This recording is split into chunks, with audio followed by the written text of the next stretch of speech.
Saya heran, kenapa mualaf-mualaf ini kalau pindah dan ngomong itu ya, rasanya kok bodoh-bodoh ya. Ya. Sehingga memang kita harus bersyukur saudara-saudaranya bahwa mereka pindah. Makin kurang orang bodoh dalam kekristenan ini ya. Apalagi kalau bilang pendeta. Ya. Bayangkan kalau pendeta sebodoh ini, betapa memalukannya kekristenan, betapa memalukannya gereja kalau punya pendeta bodoh seperti itu. Jadi ya syukurlah mereka pergi ya, ngumpul aja di sana sudahlah. Ya. Nah, satu hal lagi yang mau saya tambahkan. Dari ayat yang ke-21, bukan setiap orang yang berseru kepadaku Tuhan, Tuhan akan masuk ke dalam surga, melainkan dia yang melakukan kehendak Bapakku yang di surga. Nah, pertanyaannya adalah, apa itu kehendak Bapa yang di surga? Kehendak Bapa yang di surga sini itu bisa berarti merujuk pada perbuatan baik. Sesuai konteks ini, dari buahnya lah kamu mengenal mereka. Ya, dari perbuatan mereka. Jadi kehendak Bapa adalah supaya orang-orang percaya yang mengaku Yesus Tuhan itu mau berbuat baik. Itu bisa begitu. Tapi juga memungkinkan ada pengertian yang lain, yaitu Yohanes pasal 6 ya. Ingat ini, perhatikan baik-baik dulu. Dia yang melakukan kehendak Bapa di surga, itu yang akan masuk ke dalam kerajaan surga. Nah, kehendak Bapa yang di surga itu apa? Kita lihat Yohanes pasal 6. Yohanes pasal 6 ayat 28. Ya.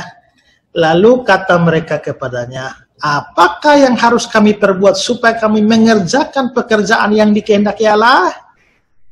Perhatikan ya. Tadi Matius pasal 7 ayat 21, orang yang melakukan kehendak Bapa di surga, dia akan masuk kerajaan surga. Terus kehendak Bapa di surga itu yang mana? Yohanes 6 ayat yang ke-28. Apakah yang harus kami perbuat supaya kami mengerjakan pekerjaan yang dikehendaki Allah? Lalu apa jawab Yesus? Ayat 29. Jawab Yesus kepada mereka, inilah pekerjaan yang dikehendaki Allah, yaitu hendaklah kamu percaya kepada Dia yang telah diutus Allah. Jadi kehendak Bapa itu adalah orang percaya kepada Yesus. Jangan persoalkan bahwa di sini Yesus itu diutus. Memang Yesus sedang diutus. Karena itu Allah di sini itu adalah Allah Bapa, untuk membedakan Allah Bapa dan Yesus yang diutus. Jangan dibilang, yang diutus pasti bukan Allah. Lah, kalau saya mengutus Kainama ini pergi ke Israel, saya manusia, Kainama itu manusia. Wah, apakah waktu saya utus dia ke sana dia berhenti jadi manusia? Kan tidak. Hakikatnya ya manusia, walaupun saya mengutus manusia, dia yang diutus juga manusia. Hakikat tidak berubah hanya karena jabatan. Karena itulah maka adalah aneh kalau orang juga mempersoalkan bahwa karena Yesus diutus, maka dia pasti bukan Allah. Tidak. Dia diutus, tapi dia Allah. Di sini hanya membedakan dia dengan Allah Bapa. Jadi kehendak dari Allah itu adalah supaya orang percaya kepada Yesus. Terus ayat 40 ya.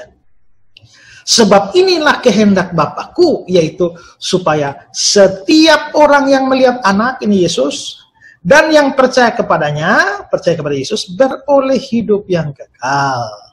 Dan supaya aku membangkitkannya pada akhir zaman. Jadi kehendak Bapa itu adalah supaya orang percaya kepada Yesus, dan yang percaya dapat hidup yang kekal. Itu kehendak Allah. Ya. Nah sekarang Kainama ini dengan model penafsiran gaya kacau balau seperti itu, dan dia mengatakan, sekarang saya berhenti percaya Yesus adalah Tuhan. Ya terserah Anda lah. Ya, tapi ingat baik-baik bahwa siapa yang tidak percaya Yesus sebagai Tuhan, dia tak mungkin masuk kerajaan surga. Jadi justru Anda lah yang berada dalam keadaan bahaya, Pak Kainama. Satu hari nanti Anda akan melihat. Ya. Saya kira satu hari nanti Anda pasti akan mengakui seperti kata Paulus ya.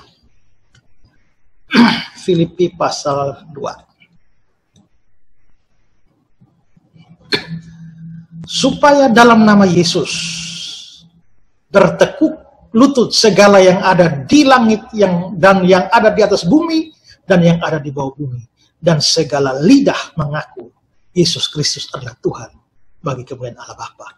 Perhatikan, segala lidah mengaku Yesus Kristus adalah Tuhan. Kalau segala lidah akan mengaku Yesus Kristus adalah Tuhan, itu termasuk lidahmu, hai Kainama. Satu hari nanti lidahmu akan mengaku. Tapi waktu kamu mengaku sudah terlambat. Karena itu adalah hari kedatangannya untuk menghakimi dan membalaskan setiap orang yang telah menolak dia, tidak percaya kepada dia sebagai juru selamat dan juga Tuhan.